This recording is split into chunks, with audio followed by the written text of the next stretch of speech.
Selamat siang Tribuners, masih bersama saya Kebetulan dalam program Raja. Tribuners, berita selanjutnya, harga sejumlah kebutuhan pokok di Tanah Toraja fluktuatif menjelang Idul Adha 1446 Hijriah. Selengkapnya kita akan mendengarkan laporan langsung dari reporter Tribun Toraja rekan Rosmianti. Silakan rekan Anti. Ya, selamat siang Tribuners, masih bersama saya. Jadi ya betul harga cabai sejumlah kebutuhan pokok di Pasar Sentral Makale mengalami naik turun menjelang Idul Adha 1446 Hijriah. Wartawan Tribun Toraja di Pasar Sentral Makale, Tanah Toraja, Sulawesi Selatan, Selasa 13 Mei 2025 sore, harga cabai rawit naik turun. Salah seorang pedagang, Reski, mengungkapkan bahwa harga cabai rawit di pasar terus berfluktuasi dalam beberapa hari terakhir. Ia juga mengatakan bahwa harga cabai ini naik turun, pekan lalu sempat di harga 70.000 per kilogram, sekarang turun lagi menjadi 45.000 per kilogram.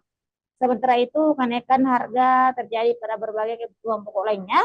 Harga minyak goreng merek Sanko mengalami kenaikan dari harga 42.000 menjadi 45.000 per 2 liter. Jeruk nipis dari 10 sekarang sudah 10.000, sebelumnya di harga 8.000 per kilogram. Sayur sawi 8.000, sebelumnya 5.000 per satu ikat. Salah seorang pedagang juga mengatakan, Apik Alik mengungkap bahwa harga santan kara di pasar sentral Makale terus berfluktuasi dalam beberapa hari terakhir ini. Ia mengatakan bahwa harga santan ini naik.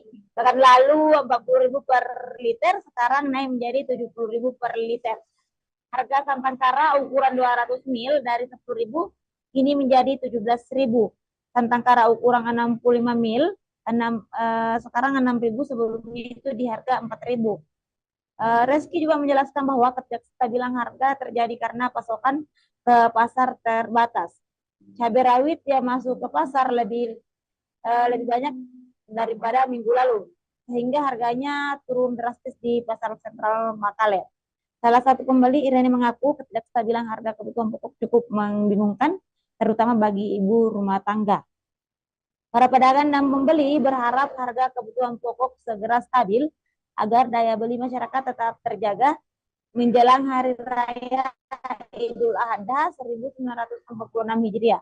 Berikut daftar harga sejumlah kebutuhan pokok yang masih stabil di Pasar Sentral Makale pada Selasa 13 Mei 2025. Gula pasir 20.000 per kilogram, tomat 10.000 per kilogram, petai 50.000 per kilogram, kemiri 65.000 per kilogram, beras 8 kilogram, telur aras di harga 53 per rak, merica 160.000 per kilogram. Tribuner, sekian informasi mengenai sejumlah kebutuhan pokok yang mengalami kenaikan naik turun di Pasar Sentral Makale pada siang hari ini. Untuk selanjutnya saya kembalikan ke studio ke rekan Febe. Baik, terima kasih rekan Anti untuk laporannya. Selamat kembali bertugas. Demikian Tribuners untuk berita kedua kita di siang hari ini. Tetap bersama kami dalam program Live Report Raja.